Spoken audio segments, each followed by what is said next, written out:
अगर तुम रोज छोटे छोटे झूठ बोलते हो तो आज की ये कहानी तुम्हारी जिंदगी बदल सकती है। क्योंकि एक लड़के ने सिर्फ एक झूठ बोला और फिर कोई भी उसकी सच्चाई पर यकीन नहीं करता था, यहाँ तक कि जब वो वाकई बेकसूर था। ये कहानी है हमजा की, एक आम लड़का जिसकी एक आदत ने उसकी पूरी जिंदगी बदल दी।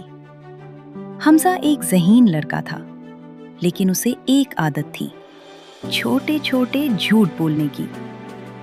पहले तो सबने उसे नज़रअंदाज किया, लेकिन आहिस्ता आहिस्ता यही झूठ उसकी पहचान बन गया। और फिर एक दिन जब वो वाकई सच बोल रहा था, किसी ने उसकी बात पर यकीन नहीं किया। उस दिन पहली बार हमजा को एहसास हुआ कि उसने खुद अपनी सच्चाई को खत्म कर दिया है। अगले दिन उसने फैसला किया, चाहे कुछ भी हो, वो अब सिर्फ सच बोलेगा।